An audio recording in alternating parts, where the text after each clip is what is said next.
Okay, sekarang ni kita akan go through satu soalan yang agak popular dalam pelabur-pelabur Wahid Invest, iaitu kita nak melabur ni, melabur secara lamsam duit kita atau nak melabur secara DCA. So aku tahu orang yang baru nak melabur ni dia agak anxious lah nak melabur cara yang mana, strategi yang mana, sebab takut salah kan. Tapi tak apa, hari ni kita akan go through, kita akan tengok satu-satu, termasuklah apa tu cara pelaburan lamsam dan DCA yang betul, kebaikan dan keburukan dia juga dalam market-market tertentu. Let's go. Kita akan tengok the basic dulu untuk tahu apa tu melabur secara lamsam dan apa tu melabur secara DCA yang betul-betulnya. Alright. So, melabur secara lamsam ni adalah datang daripada perkataan tu sendirilah. Lamsam untuk melabur duit korang semua sekaligus pada satu masa sahaja. Okay. Let's say korang ada RM15,000, korang rasa nak masukkan dalam Wahid Invest, and then korang terus masukkan duit tu tanpa fikir apa-apa, and then biarkan je portfolio tu grow tanpa perlu sentuh langsung. Biasanya orang yang buat pelaburan secara lamsam ni adalah orang yang busy lah, orang yang bekerja. Dia ada modal tapi dia tak nak fikir panjang, dia terus masukkan sekaligus. And then dia amalkan satu benda yang dia panggil set it and forget it. Untuk pelaburan secara DCA, which is maksud dia dollar cost averaging, DCA ni orang kita panggil masuk sikit-sikit setiap bulan lah. Tapi strategi yang sebenarnya adalah korang bahagikan modal korang tu kepada jumlah sama rata setiap bulan, and then korang masukkan dalam satu hari yang korang dah tetapkan setiap bulan tanpa miss. Okay, let's say macam tadi korang ada RM15,000 and then korang nak melabur secara DCA. DCA ni ada beberapa tempoh dia lah, 3 bulan, 6 bulan dan juga 12 bulan. Jadi kau cakap nak DCA RM15,000 tu selama 12 bulan, setahun. Jadi kau kena ambil RM15,000 tadi, kau kena bahagikan sama rata setiap bulan, okay, RM1,250, and then kau kena pilih satu hari dalam sebulan untuk kau melabur duit tu. Okay, so selama 12 bulan tu kau kena masukkan duit tu pada hari yang sama setiap bulan sampailah modal tu habis. So itu adalah DCA, and biasanya DCA ni dibuat untuk average down cost dia lah, average down harga yang kau beli. Sebab apa? Bila kau masuk setiap bulan ni kan, dia akan, kau ada masa tu beli tinggi, dan ada masa tu kau beli murah, and then ada masa tu kau beli tinggi. So lama-lama dia akan average out harga tu, meaning harga tu akan jadi average lah. So sebab itulah nama dia dollar cost average. Jadi orang yang biasa buat DCA ni adalah orang yang nervous lah dengan keadaan market. Dia tak tahu market naik ke market turun ke. Jadi dia cakap kat diri dia, oh baik aku averagekan harga yang aku beli, kan selamat macam tu. So itu adalah DCA. Alright, now kita dah tahu apa tu pelaburan secara lamsam dan apa tu pelaburan secara DCA, sebab aku dah explain tadi. Alright, now kita tengok kebaikan dan keburukan dua strategi ni pula, and market yang mana untuk korang apply strategi ni. Okay, yang ni yang penting lah. So kalau korang tak tahu lagi term market, bull market adalah untuk market menaik, meaning harga tengah naik, and bear market adalah untuk market tengah turun, harga tengah turun. So kena pasti dulu market mana korang berada sekarang, and korang boleh apply strategi-strategi ni lah. Jadi first, untuk kebaikan dan keburukan, kita akan tengok kebaikan lamsam dululah. Okay, kebaikan lamsam yang pertamanya adalah bila kita masukkan duit kita ni secara sekaligus, dia akan bagi lebih banyak masa untuk duit kita tu grow berbanding kalau kita masukkan duit kita tu secara sikit-sikit setiap bulan. Sebab apa aku cakap macam ni? Sebabnya bila kita melabur dalam ETF ni dalam jangka masa yang panjangnya, okay, ETF ni akan menunjukkan trend menaik. Jadi bila dia menaik ni, dia akan naik lebih banyak lagi lah daripada dia menurun. Sebab apa aku cakap macam ni? Sebabnya ada satu kajian ni lah yang telah dibuat ke atas S&P 500, which is ETF yang hampir sama dengan Wahid Invest. So kita boleh compare lah dua tu. S&P 500 dari tahun 1970 ke tahun 2020, 50 tahun, telah naik sebanyak 38 kali. Yang dia turun hanyalah sebanyak 13 kali. So kat sini nak cakap, kalau korang masuk duit korang awal lagi banyaklah masa untuk duit korang ni experience kenaikan. So masukkan duit awal ni secara long termnya memang akan bagi kenaikan kepada portfolio korang. So itu satu kelebihan lamsam lah. Kebaikan kedua bila kau melabur secara lamsam ni actually adalah dia akan menjimatkan masa dan tenaga kau lah. Okay, bila kau masukkan duit kau sekaligus, kau hanya perlu duduk relax and then tunggu pelaburan kau tu grow sendiri. Okay? Daripada kau buat research yang intensif untuk tunggu timing dan strategi yang perfect, baiklah kau relax sahaja. Aku tahu ramai yang tengok video ni adalah dalam lingkungan sama umur macam aku juga, 20 ke 30 tahun. Jadi tanya diri korang, sama ada worth it ke nak buat research and bazirkan masa dan juga tenaga berbanding dengan buat lamsam dan duduk relax sahaja. Okay? Baiklah kau gunakan tenaga dan juga masa tu untuk cari extra income untuk kau tambah pelaburan korang, which is 100% akan bagi profit yang lagi tinggi di masa depan.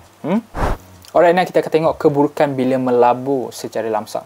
Okay? Satu-satunya keburukan yang aku dapat jumpa lah bila melabur secara lamsam ni adalah bila kita masukkan duit kita secara sekaligus, kita mungkin akan risikokan duit kita tu untuk masuk ke dalam market yang tengah jatuh. Sebab apa? Sebab of course kita tak boleh predict market kan, so kita tak tahu dia naik ke turun. And bila kau masukkan duit tu, esoknya dia turun, dia mungkin akan recover balik dalam masa beberapa tahun lah. So mungkin sepanjang kau melabur tu short termnya, dalam 2 tahun maybe, kau akan nampak portfolio kau sentiasa negatif, which is akan sangat discourage kau lah. Okay? Akan melemahkan jantung kau lah bila tengok portfolio kau merah hari-hari. Okay? Terutamanya untuk orang yang baru mula melabur, sebab aku pun pernah kena macam tu dulu juga. So aku tahulah. Bila kau dah rasa risau ni, kau mungkin akan baca news, tapi news masa tengah bear market memang akan sangat negatif, and then dia akan lagi discouragekan kau pula, and then kau rasa macam betul ke aku nak melabur dalam Wahid Invest ni kan? Baiklah aku keluarkan masuk dalam AHB, and then kau end up keluarkan duit kau, and then kau akan realizekan kau punya loss tu.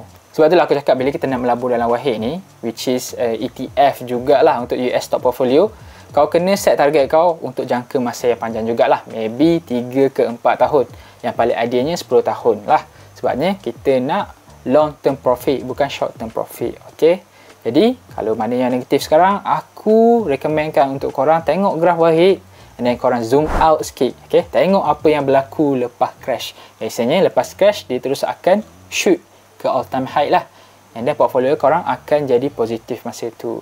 So maybe bila korang tengok graf macam tu, korang akan rasa tenang sikit, and then boleh fokus untuk long term gain lah. Sekarang jom kita tengok kebaikan bila melabur secara DCA. Okay? Kalau kau melabur and then masa tu tengah bear market, logik lah untuk kau melabur secara DCA. Sebabnya bila kau buat macam tu, dia akan average down cost masa harga tengah jatuh. Ini terbalik pula bila harga tengah naik, which is bull market lah. Logik lah kalau kau beli lamsam di bawah ni. Sebabnya kat atas tu ratio kau untung-untung akan jadi lagi tinggi, instead of kau DCA ke atas. Kau tak nak DCA ke atas sebab harga kau akan average up ke atas. Jadi bila bear market, logik untuk buat DCA, and bila bull market, logik untuk buat lamsam. Kebaikan kedua pula bila kita dah biasa DCA ni, melabur setiap bulan, tak pernah terlepas, and then tak kira lah market naik ke market turun ke, kita tak melabur, biasanya dia akan create satu good financial habit lah, di mana kau akan lebih aware kepada investment kau berbanding orang yang melabur sekali je setahun. Bila dia aware kepada pelaburan, of course dia akan aware kepada market, and dia akan lebih senang lah untuk tambah pelaburan dia berbanding dengan orang yang melabur sekali setahun sahaja. So a good financial habit will lead to a good profit. Okay, ingat tu.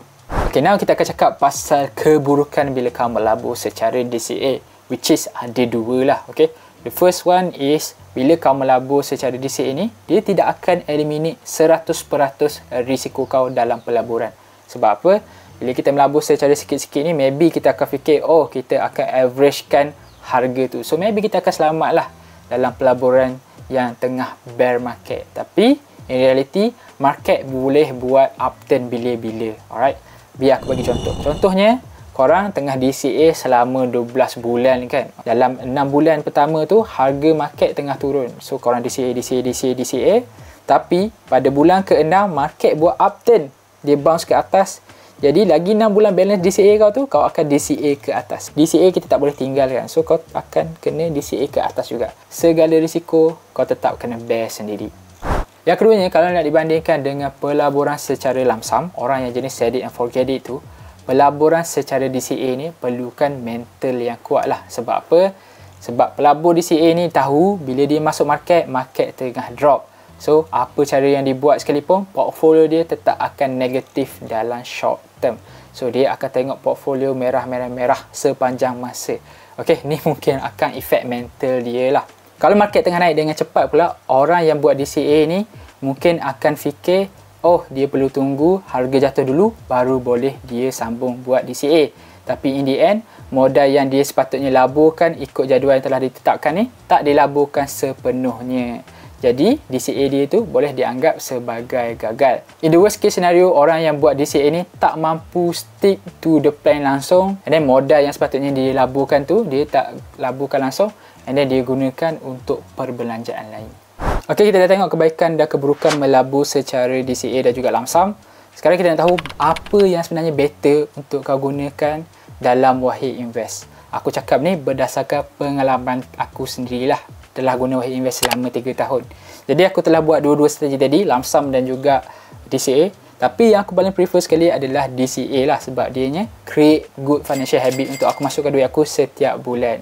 So modal aku untuk setiap bulan masuk dalam Wahid DCA adalah 1,250 lah, which is 15k setahun. Sekarang duit aku dah grow, which is good. And then profit aku pun good juga sebab market tengah bull. Tapi yang pentingnya adalah untuk kau masuk market awal-awal supaya portfolio kau tu ada banyak masa untuk berkembang. Especially orang yang 20-30 tahun, tolonglah mulakan Wahid Invest atau masukkan ETF dengan cepat. Okay? Sebab kau muda lagi, so ada banyak lagi gap masa untuk portfolio kau tu berkembang bila kau tua nanti. Tapi kalau korang tak ada Wahid lagi, korang boleh start dengan register guna link aku, and then kau akan dapat RM10 percuma bila kau masukkan RM100 dalam Wahid kau, which is already 10% profit kat situ. Okay, tapi tak apa, mulakan je sekarang tu yang penting. Kalau kau nak tahu lebih lanjut pasal Wahid Invest, kau boleh tengok video-video aku dekat YouTube. Sangat banyak tentang Wahid Invest, cara mana nak register, apa tu Wahid Invest, and apa semualah pasal Wahid Invest ada kat sana. So tengok je, tak ada masalah. Okay, apa-apa soalan yang tak faham dan yang tak terjawab, boleh tanya kat ruang bawah, and then aku boleh komen kalau aku tahu apa jawapan dia. Alright, so jumpa lagi di next video. Kalau tak subscribe, subscribe. Kalau tak like, like lagi. Assalamualaikum.